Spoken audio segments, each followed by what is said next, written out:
The Carson family lived in one of those quiet suburban neighborhoods that felt frozen in time. Tree-lined streets, perfectly trimmed lawns, white picket fences that gave off an almost staged sense of peace. It was a kind of place where neighbors waved every morning, and nothing bad was ever supposed to happen. Richard Carson fit right into that picture. He was a respected accountant, known for his discipline and calm demeanor. His wife, Sophia Carson, was an elementary school teacher adored by her students and colleagues alike. Warm, patient, and deeply committed to her family, Sophia was the emotional center of the household. Together, they had 2 children, Anna and Tyler, who were often described as polite, cheerful, and clearly loved. From the outside, the Carsons looked like the definition of the American dream. But perfection has a way of hiding cracks. On a crisp autumn morning, everything changed.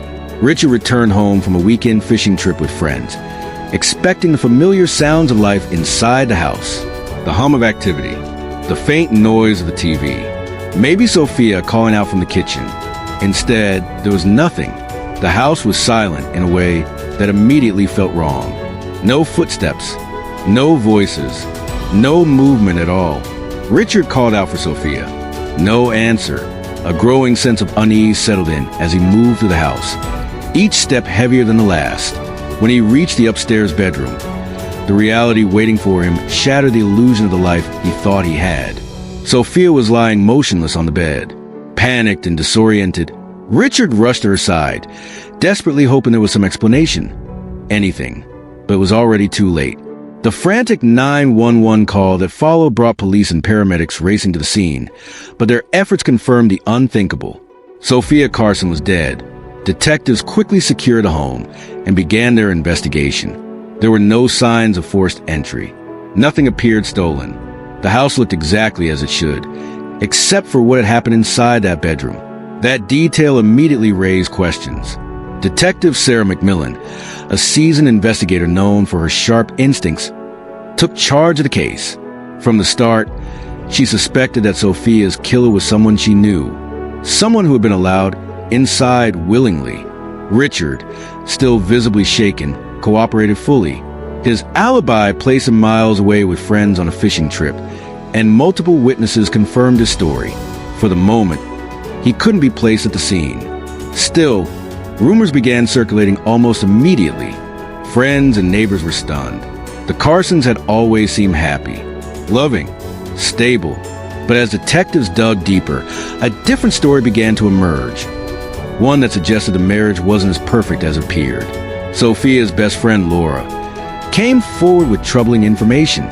Sophia had confided in her for years, expressing fears that Richard was being unfaithful.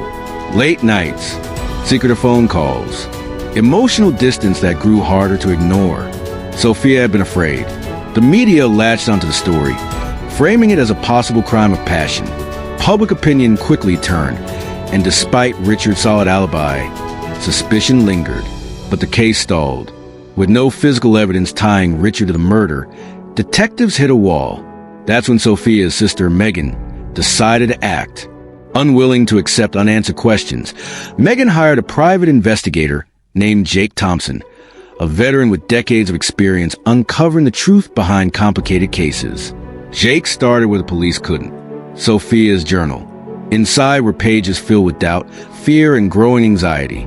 She documented arguments, strange behavior, and her suspicion that Richard was living a double life. The entries painted a picture of a woman slowly unraveling under uncertainty. Jake followed the trail. Surveillance on Richard revealed something crucial. The affair was real. Richard had been involved with a former colleague, Carla Mason.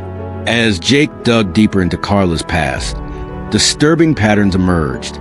She had a history of unstable relationships, obsessive behavior, and emotional volatility. Former co-workers described her as intense, possessive, and prone to fixation, and she hadn't taken the affair lightly. Emails between Carla and Richard revealed mounting frustration. Carla demanded that Richard leave his wife. Richard hesitated, trying to maintain both lives at once, a decision that would prove disastrous. One message, sent just days before Sophia's death, stood out. Carla hinted that if Richard didn't fix the situation, she would. Jake knew then that this wasn't just an affair gone wrong. Carla had been watching Sophia, learning her routines, driving past the Carson home, fixating on the life she believed had been stolen from her. Piece by piece, the evidence came together. Witnesses recalled unsettling comments Carla had made about wanting Sophia out of the way. Surveillance placed her near the neighborhood multiple times. And forensic analysis later revealed traces that linked her directly to the crime scene, mistakes she thought she'd erased but hadn't. When confronted with the overwhelming evidence, Carla's carefully constructed facade collapsed. She was arrested.